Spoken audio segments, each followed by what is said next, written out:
अग्रसर।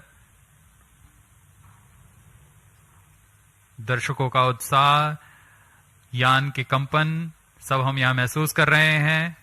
यह बहुत उत्साहवर्धक होता है। भारतीय अंतरिक्ष अनुसंधान संगठन के polar satellite launch vehicle C-55 के साथ शनिवार को सिंगापुर के 2 सैटेलाइट टेलीओएस-2 और ल्यूमलाइट-4 को लॉन्च किया गया। PSLV core alone variant rocket 741 kilogram synthetic aperture radar satellite TLEOAS-2 को प्राइमरी पैसेंजर के रूप में और को पजेंसर के रूप में 16 किलोग्राम ल्यूमलाइट-4 एक प्रौद्योगिकी प्रदर्शन नैनो सैटेलाइट ने दोपहर 2:20 बजे सतीश धवन अंतरिक्ष केंद्र के पहले लॉन्च पैड से उड़ान भरी। इस लॉन्चिंग के बाद 1999 के बाद से 36 देशों से संबंधित ऑर्बिट में भेजे जाने वाले विदेशी सैटेलाइट की संख्या बढ़कर 424 पहुंच गई है। इसरो के प्रमुख एस सोमनाथ ने PSLV C-55 के प्रक्षेपण के मौके पर कहा कि हम बहुत खुश हैं कि इसने बहुत अच्छा किया। हम चाहते हैं कि भारत के निजी लोग अंतरिक्ष में आएं, इससे अधिक रोजगार, उद्योग और व्यवसाय पैदा होंगे।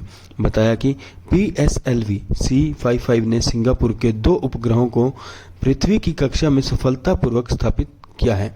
इसरो ने सिंगापुर की 2 सैटेलाइटों को लॉन्च किया है। भारत के अंतरिक्ष विभाग की वाणिज्यिक शाखा न्यू स्पेस इंडिया लिमिटेड की ओर से शनिवार को रॉकेट लॉन्चिंग दोनों पक्षों के साथ कॉन्ट्रैक्ट करके संभव हुआ।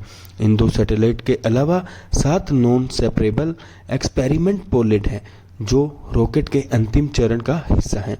वे भारतीय अंतरिक्ष अनुसंधान संगठन इसरो, भारतीय अंतरिक्ष विज्ञान और प्रौद्योगिकी संस्थान IIST, बेलाट्रिक्स एयरोस्पेस, ध्रुव अंतरिक्ष और भारतीय खगोल प्रौद्योगिकी संस्थान से संबंधित हैं।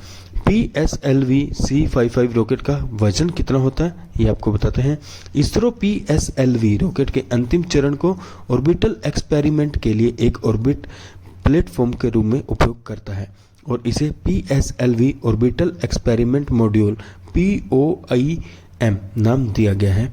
228 टन वजनी 444 मीटर लंबा PSLV C-55 रॉकेट धीरे धीरे पहले लॉन्च पैड से आसमान की तरफ बढ़ा। रेलिंग थंडर साउंड का उत्सर्जन करते हुए रॉकेट ने गति प्राप्त की। PSLV रॉकेट वैकल्पिक रूप से ठोस और तरल ईंधन की ओर से संचालित होता है। PSLV की 57वीं उड़ान शनिवार को जिस रॉकेट ने उड़ान भरी वो बिना किसी स्ट्रैप ऑन मोटर के PSLV की 57वीं उड़ान और कोर ओलेन वेरिएंट का 16वां मिशन था। इसरो के अनुसार TLEOAS-2 सैटेलाइट DST सिंगापुर सरकार का प्रतिनिधित्व और ST इंजीनियरिंग के बीच एक साझेदारी के तहत विकसित किया गया है। एक बार तैनात और चालू होने के बाद इसका उपयोग सिंगापुर सरकार के भीतर अलग अलग एजेंसियों की उपग्रह इमेजरी आवश्यकताओं को समर्थन करने के लिए किया जाएगा।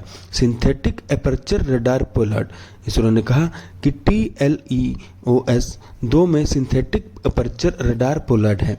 इसरो ने कहा कि TLEOAS-2 सभी मौसम में दिन और रात कवरेज प्रदान करने में सक्षम होगा और 1 मीटर फुल पोलरीमेट्रिक रिजोल्यूशन पर इमेजिंग करने में सक्षम होगा। ल्यूमलाइट-4 को सिंगापुर के इन्फोकॉम रिसर्च इंस्टीट्यूट I2R और नेशनल यूनिवर्सिटी ऑफ सिंगापुर के satellite technology and research centre ने एक साथ मिलकर बनाया है। एडवांस 12U सैटेलाइट भारतीय अंतरिक्ष एजेंसी ने कहा कि ल्यूमलाइट-4 एक एडवांस 12U सैटेलाइट है जिसे high performance space borne VHF data exchange system के तकनीकी प्रदर्शन के लिए विकसित किया गया है। I2R और स्टार के स्केलेबल सैटेलाइट बस प्लेटफॉर्म द्वारा विकसित VDES कम्युनिकेशन पेलोड का उपयोग करते हुए इसका उद्देश्य सिंगापुर की नेविगेशन, समुद्री सुरक्षा की बढ़ाना और वैश्विक शिपिंग समुदाय को लाभान्वित करना है। इसरो ने कहा कि अपनी उड़ान के 19 मिनट से कुछ समय बाद PSLV C-55 TLEOAS 2 की परिक्रमा करेगा और उसके बाद ल्यूमिलाइट 4 पूर्व की और कम झुकाव वाली कक्षा में प्रवेश करेगा। इस साल मार्च में 36 OneWeb सैटेलाइट की लॉन्चिंग के साथ इसरो ने अब तक 422 विदेशी सैटेलाइट्स को लॉन्च किया है।